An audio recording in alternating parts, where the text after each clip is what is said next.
Hi everyone, good morning, good afternoon, good evening. As you can see, I'm in the process of I need my space, being locked and not willing to see anybody.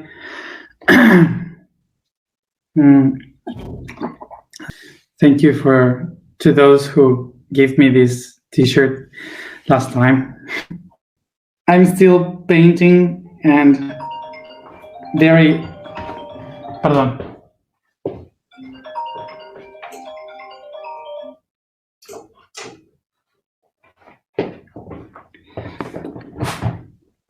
Sorry, I have a phone that I don't know how to use and I don't know how to turn it off.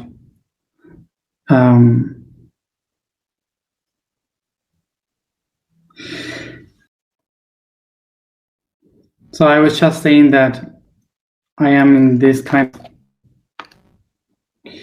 of still in my inner world painting, so a bit everywhere.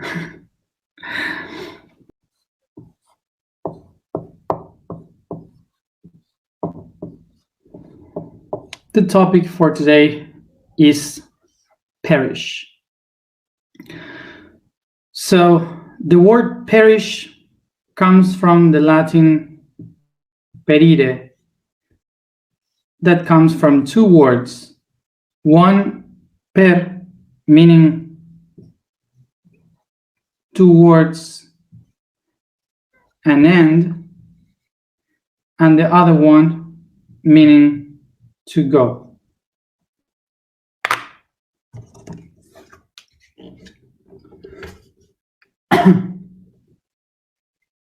See?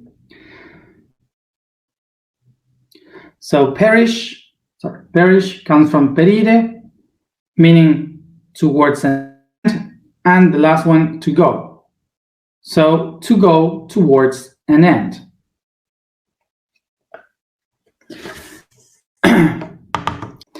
So perish is a word that usually we don't use much in the daily days because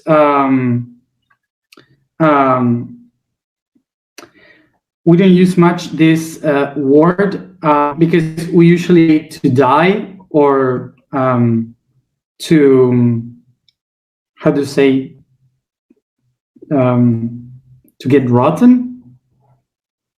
Yeah, to get rotten, something like fruit or whatever. So I don't know in English if you use the word I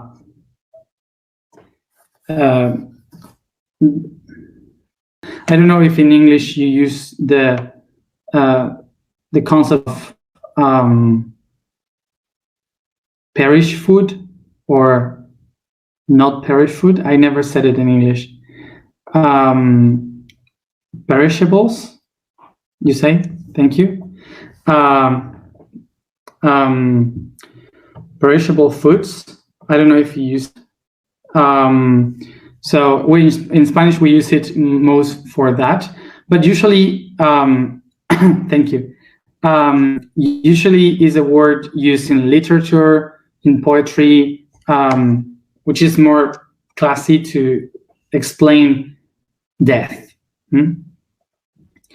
So the idea of perish is not exactly like to die or something that is dying. Is a concept that kind of explains the idea of something that is moving towards an end. So it's not speaking about the action of dying, it's basically something that is heading to a situation of ending. So it's not the same as die or end. So this is why I think that it's important to think about this topic, making a difference with death. So the reason why we are going to speak about this is because of some questions that emerged emerged from yesterday, which is related to the creation. We spoke about the being that is creating, that the mind that is growing up through expanding and creating things in the universe.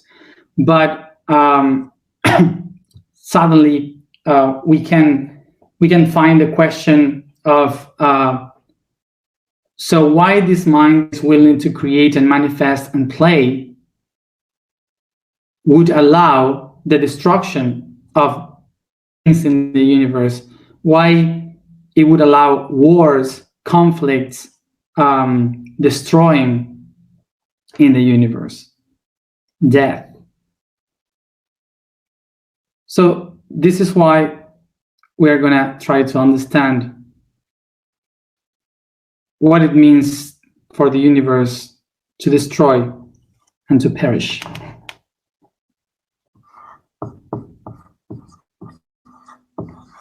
I would love to do like synoptic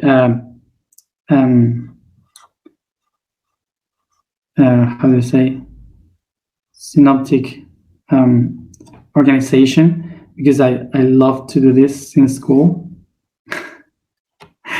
So it's funny that sometimes I hear to know the interdimensional wars and so on, and what I'm really concerned about is to make a beautiful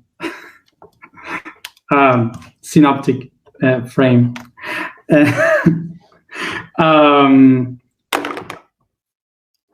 So this is the frame, and then you have the summary, so I can explain it later if you want to write it down. So let's go to this summary of the universe.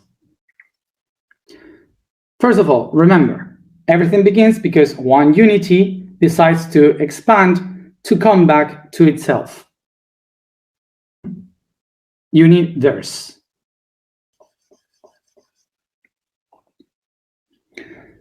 So this unity here takes two different paths, one inside, one outside, which is D meaning two. So the diverse. Diverse is the origin for two paths that goes out to come back within. Those two paths are called negative and positive.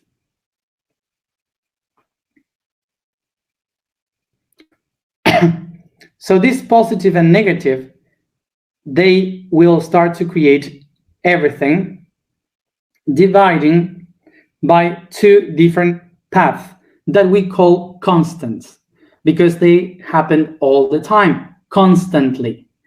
Because of this, these two constants will be called time and space. These two constants then are like lines that are always there that linked one to another by positive and negative. So the line of time and the line of space, they find together in the center, positive and negative, and they create energy. This energy will be the movement of positive and negative, making the two lines crossing, creating wave. The waves are the ones that will unify time and space in positive and negative. Wave. In English, onda is wave. So here we have the wave that connects time and space. So once that we have this time and space and they start to connect to one another, multiplying, they start to be divided because diversity, the diversity make the lines of and lines of space, they start to multiply by themselves. So that creates many lines of time, many lines of space, realities, and they start to cross one another, creating different waves, different vibrations in the different waves. So when they start to cross to one another, they create these tiny dots where all the vibration get together, creating energy. So the crosses of line and space creates a network. And this network, which is many waves connecting one another, what they do is to create nodes. And those nodes are the waves so densified by energy that become a particle. So time and space bending once and again, they made a wave into a particle. So we can have here lines of space and lines of time. So here, in between time and space, we have waves that they cross, creating nodes. And the nodes are basically the crosses of the waves. So the particles are born because of the wave. They are the same in a different organization. So this network, what happened is that it starts to create itself through fractalization, fractals. The particles create the fractals with the waves. Because as you hear, the patterns of time and space with the particles, they create one structure that repeats itself again and repeats itself again, going out and inside, big and small.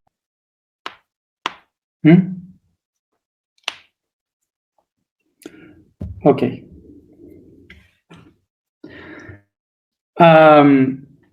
So that's the fractalization. So what happened with this structure that makes order? It organizes the reality and makes rest the mind because it's in order, it's organized. It's a perfect pattern, all organized. So this means that the universe, through all this process, discovers the cosmos. So let's try to see if I can really draw it here. So imagine that this network is something that keeps going, expanding in every direction.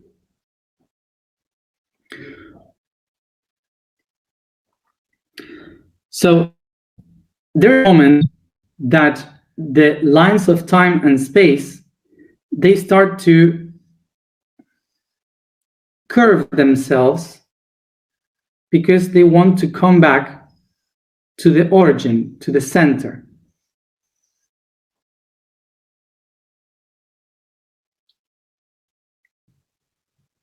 Can you see it? Can you see the shape that I'm trying to do? It's like if all the lines from the origin starts to curve themselves, coming back to the center.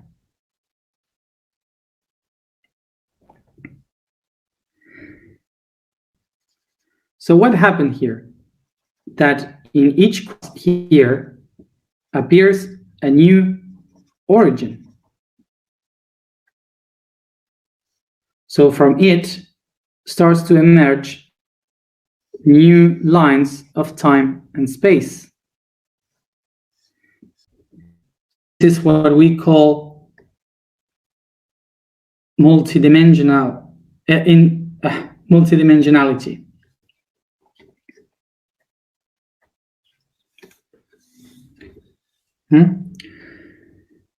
Because remember, this is a fractal. So in each node emerges new networks. So what happened here is that eventually, when these two different lines get over one to another, what happens here is a superposition of lines. So what happened here is that a line of space is superposed over another line of space. a line of time over another line of time. So they start to create a conflict, a superposition of things that they shouldn't be one over the other. So what happened here? That if this is time and this is time and they cross together, the normal path of it would be to this, to keep going like this in the expansion, to follow the path. But because time and time are negative and negative, they repel one to another. So when you have time and space is like positive and negative. So the magnetism, they attach, because positive and negative, they attract like a magnet. But you get time and time, or space and space, you have positive and positive, or negative and negative.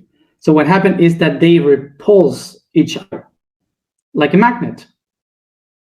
And what happens from that is that it turns, it makes a torsion to itself. It torsions itself in order to not to follow the same path, so it doesn't find the same times. It tries to create a new path. So it torsions itself, that we call something that we are calling distortion. Distortion. So why this is happening?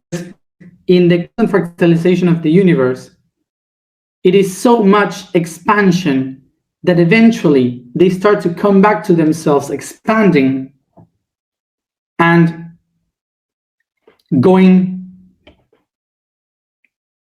and colliding to one another. So the image that we can have, for example, is like if my hand is going out of the body, and it expands so much throughout the entire universe that it starts to bend itself, because everything is following the pattern of light, which is like spiral. So it moves and turns back again. So it turns back and comes back, and eventually my fingers will go to my nose because of the expansion of the fractalization. Imagine so many hands going everywhere, that eventually they won't have space. So they will start to hit back to the structures from where it came from. And that's why, for example, that comes to the nose, and I have a problem, my hand going to the nose not willing to let the hand go inside, so they start to have pain and hurt and so on. Okay, so that would be the image that we have with this. So a human example can maybe be like humans reproducing so much in the world, that as much humans we have, much conflicts we'll get. And this would be like, for example, when there were less humans in the world, we didn't have as much as conflict as we do today, because when we started to reproduce and have more and more and more, eventually we didn't have space. So that's why they started to pressure one another, and when they found in the same territory, they hit and they start to fight because of that territory. So this is how we get how humans start. Before we didn't have countries, we just have regions. So these regions start to have much population, so they had to grow, and this growing of population made to create a country. And the country, suddenly they found in the opposite side, and they start to fight for the limitations. They created boundaries. So these boundaries were to protect what they have in one side, but the other ones wants to also expand. So as much population, they start to have war for the territory and so on. So this is like the fractalization of something. It creates this conflict. So of course that we can say that this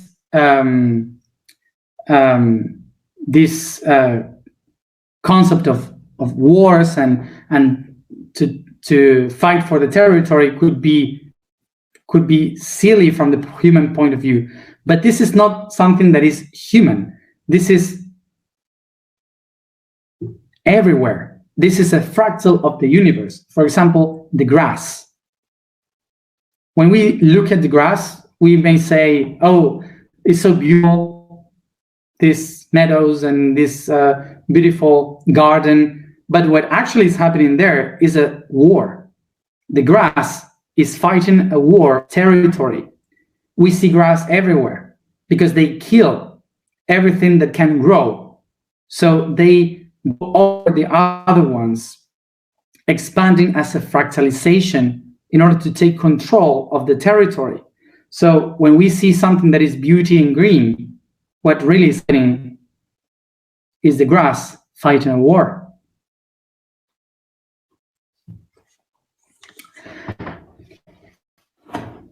So this is happening because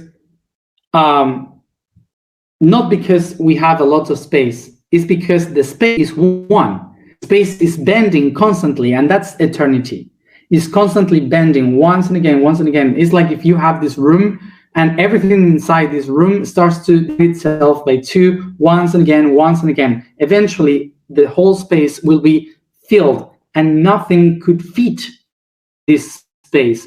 But because space is eternal, it can constantly divide once and again, once and again.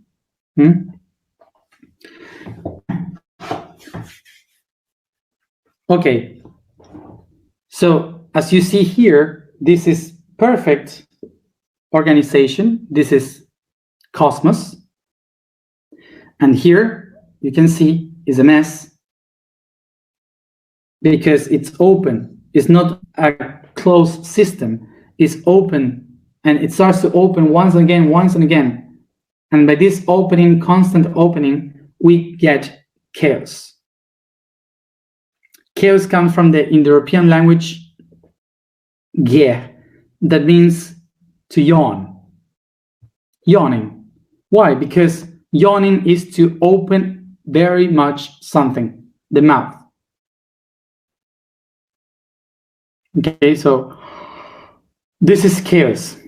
So it's like taking this and cutting so the network is open.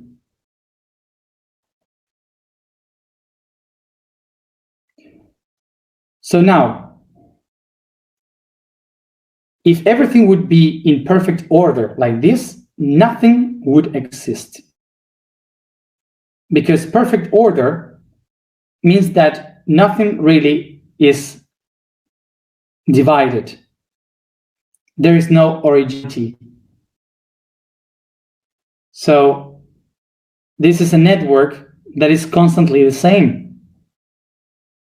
You get cosmos, you get order, but it's always the same. In order to exist, for us to exist, for a human to exist, a person to exist, the camera to exist, the air to exist, we need for this to break. We need chaos in order to exist. So now here we can understand this, that without chaos, we wouldn't be able to exist. Because remember, existing means to go out from somewhere. And the only way you can exist is if you get out from this pattern to create your own, going away from this pattern. This is why distortion, chaos, is the thing that helps us to exist. Chaos is the thing that took us to diversity. So everything in the universe is destined to go from cosmos to chaos. Because chaos is the only way to set ourselves free from patterns. So here we have this thing that patterns are order. Because order is basically that you feel comfortable with something that repeats once and again. So nobody wants to change the patterns because it makes people feel comfortable. But when you want to change, you need to break the pattern to create something new, to change your life. And for sure, it happened to you that when you wanted to change the patterns of your life, you brought your life into chaos. And you live a time of chaos in your life.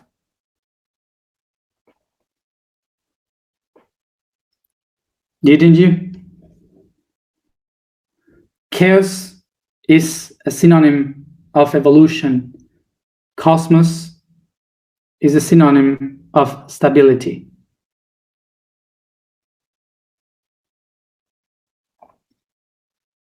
Cosmos, order, can also be horrible.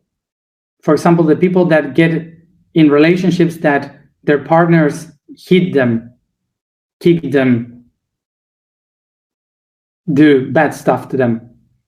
And they repeat it once and again, once and again. Why? Because the brain interprets that that's the way it be. It's a pattern they have to follow. So this is why if I want to change that pattern, I have to break with this pattern, understand first why this pattern came from. And from there, I change it from a different point of view. I switch it. Bringing chaos in my life, of course, because it's different from before. But that brings me to evolution. Everything in the universe goes through this process. So everything in the reality goes through this process. And we call this process life and death.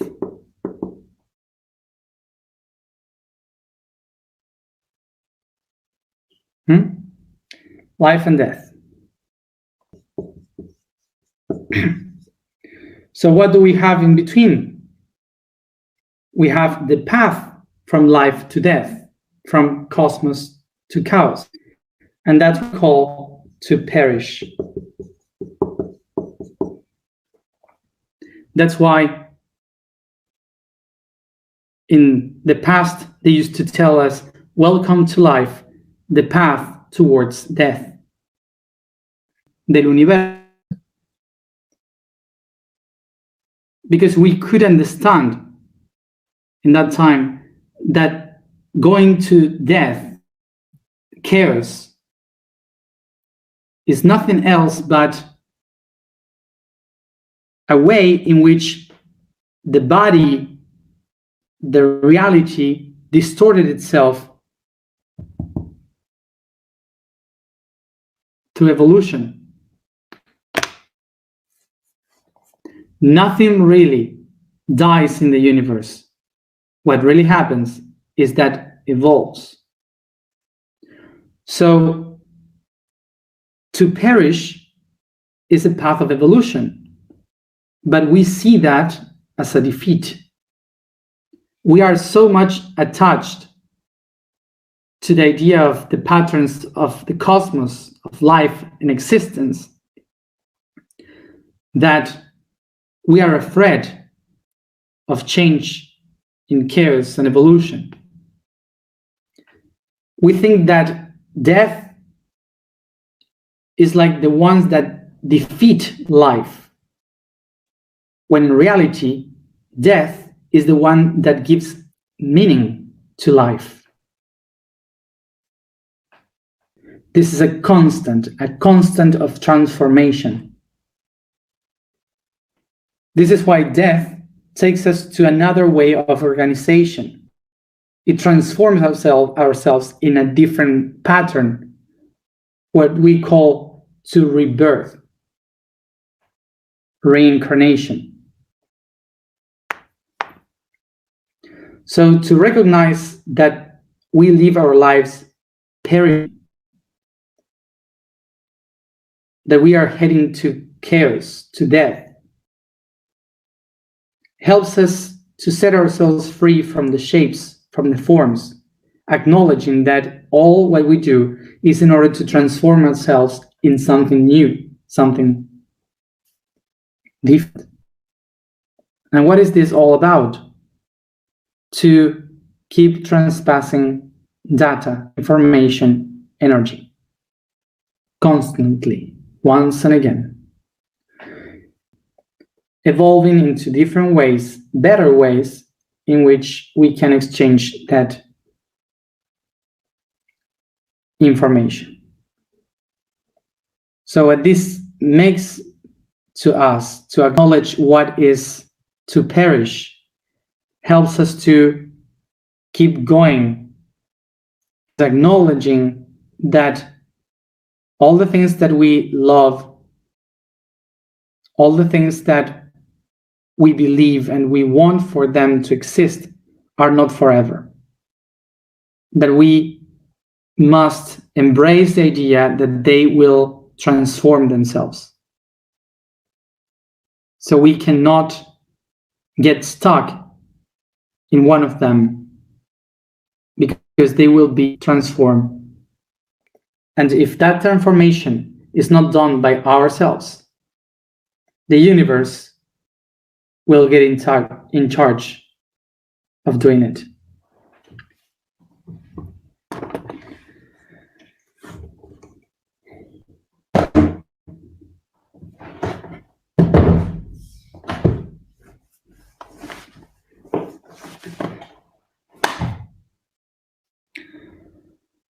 So the task for today is to think about what is the thing that we cannot get rid of, or the thing that the thing that we don't want to get rid of, the thing that we don't want to leave behind, and find a place to do like kind of a ceremony where you just or paint or do or write something that you don't want to change, and you just break it and disarm it and leave it away.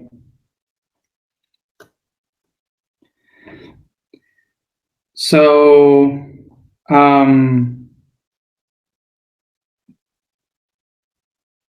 some people were someone was asking about death, so you can check about death in November. I spoke about death in November.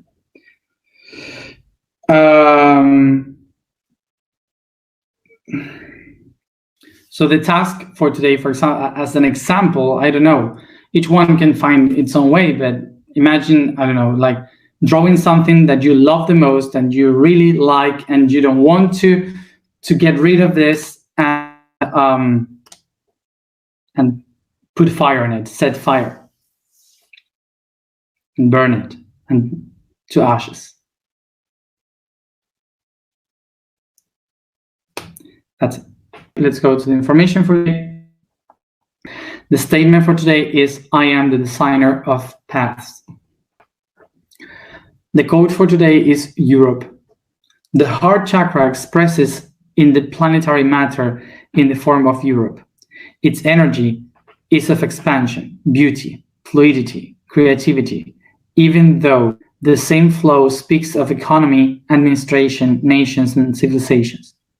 In human history, This continent will relate with connectivity and all the extremes of the world, bringing and taking nourishment across oceans and air, connecting all lands and seas by its blood.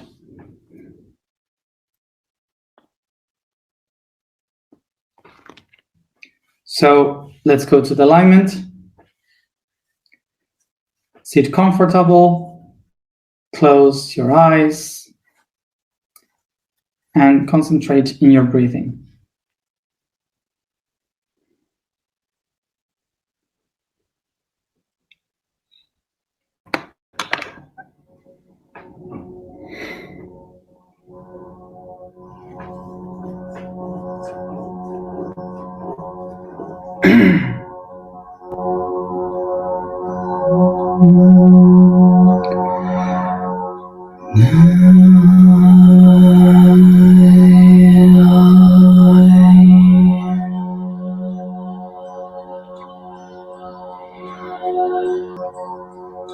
I become aware of the space that surrounds me, the body I inhabit, and my own breathings.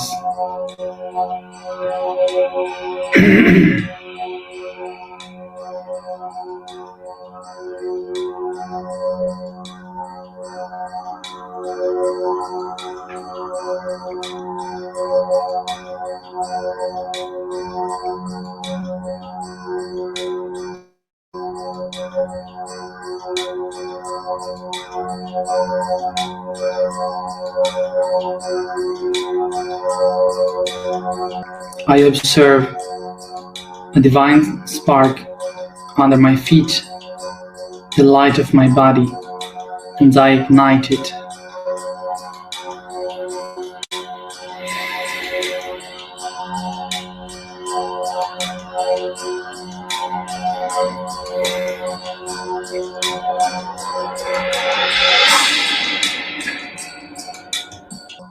I ascend this divine spark to my feet.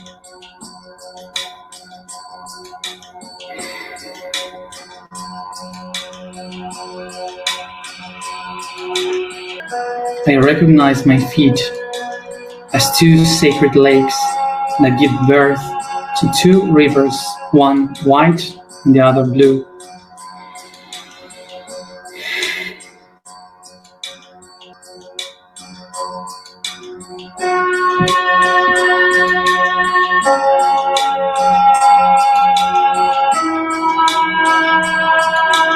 And in its energy, I set the intention that all the things that doesn't allow my path to go on to perish. I breathe and ignite my feet.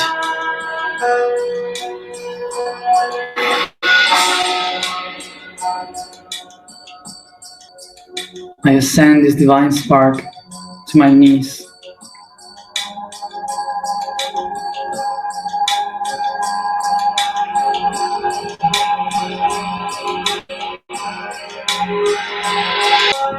I connect both rivers, feminine and masculine, in the center of my history.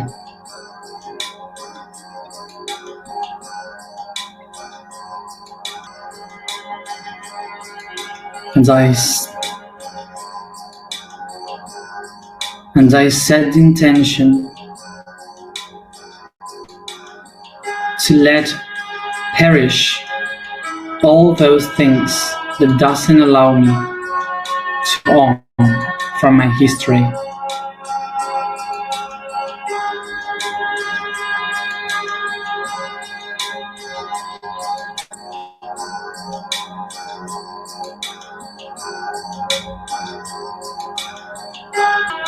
I breathe and ignite my knees.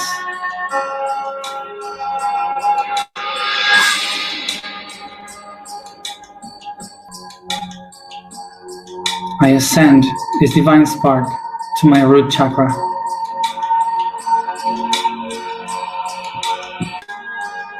I recognize in it the energy of the vital force, the lake of the Kundalini.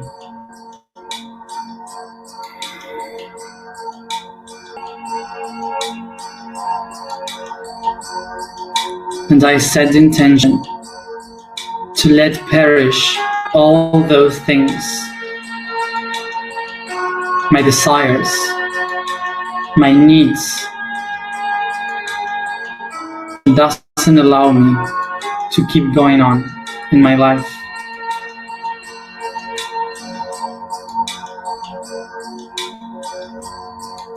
I breathe and ignite my genitals.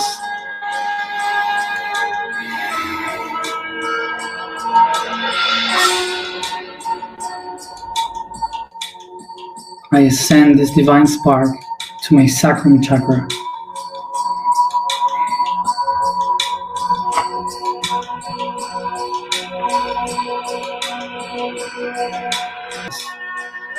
I recognize within it the temple of the Mother of Creation, designing life between darkness and light.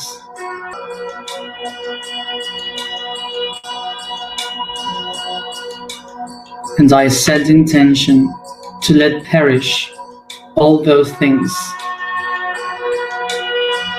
that I created and that keep me attached to this world.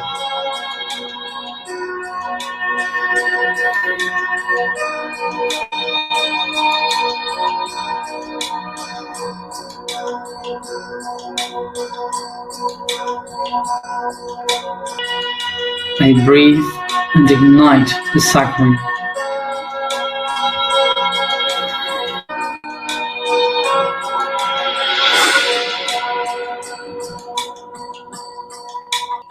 I ascend the divine spark to the solar plexus.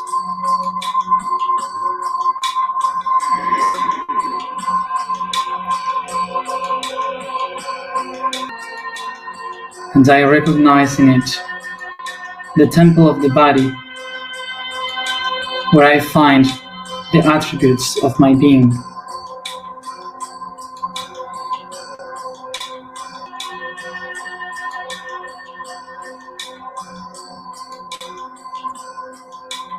And I set the intention to let perish all those things from myself that I don't need anymore.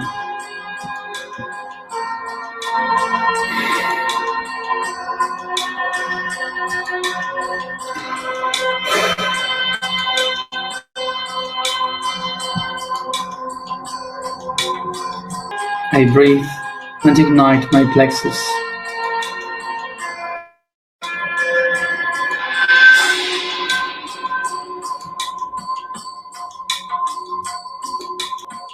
I ascend this divine spark to my heart.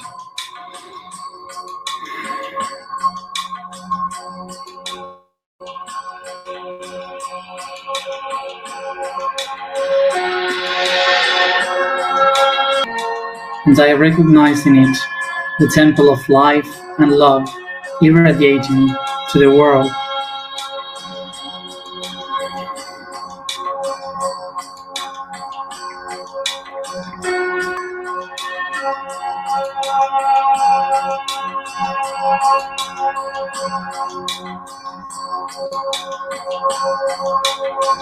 And I set the intention to let perish all those emotions and feelings that I don't need anymore here and now.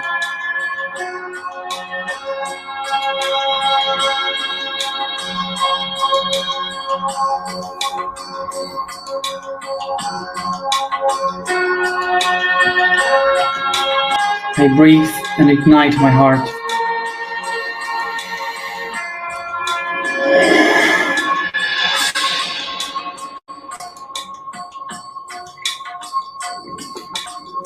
I ascend this divine spark to my throat chakra.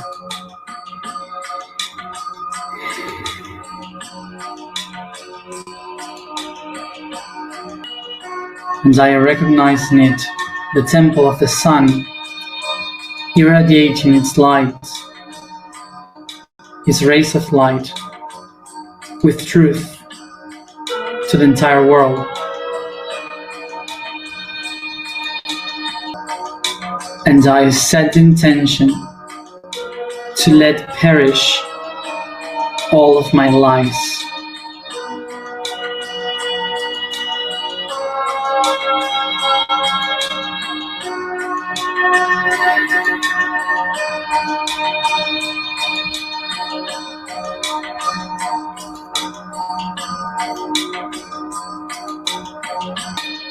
I breathe and ignite my throat.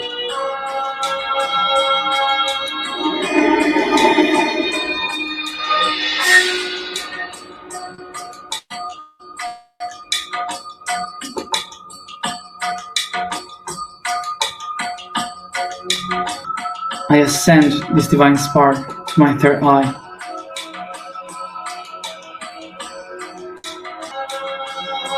And I observe in front of me the eyes of the Sphinx contemplating me.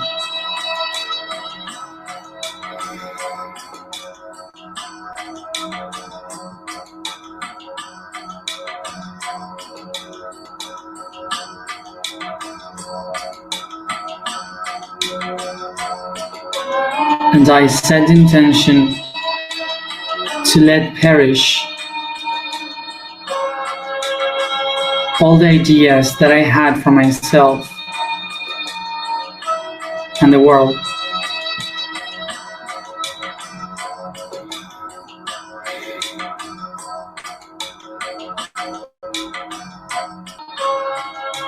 I breathe and ignite my third eye.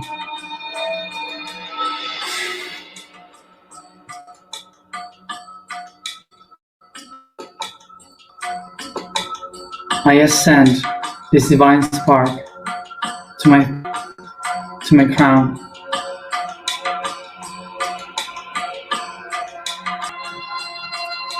And there, the Nile, the inner Nile, opens itself in a crown, the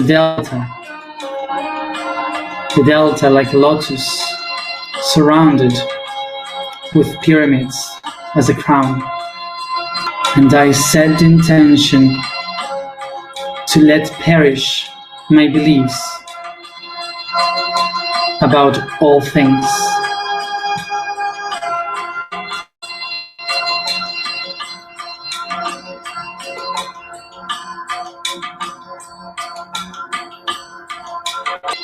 I breathe and ignite my crown.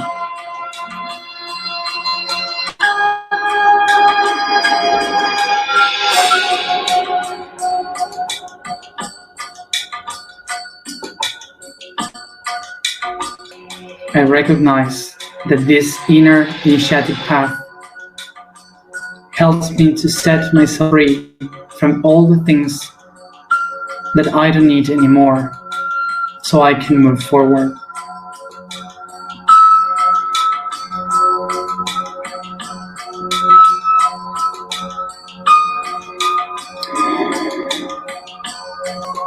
So from now on, I can design my own path.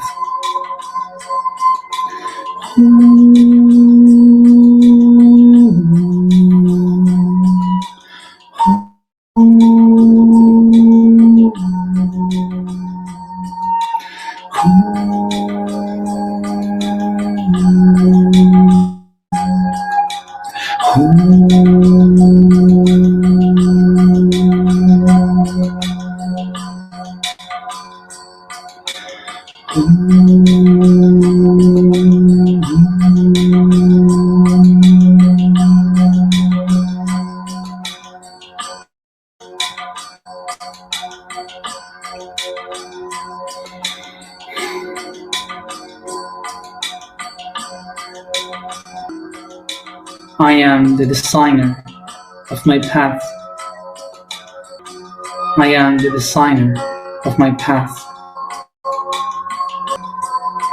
I am the designer of my path.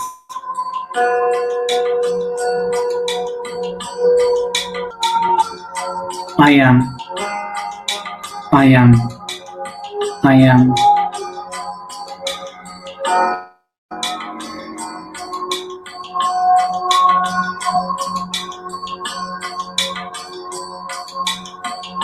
And I start to bring this consciousness, taking a deep breath, massaging and stretching all the body. And each one at its own time, come back here and now.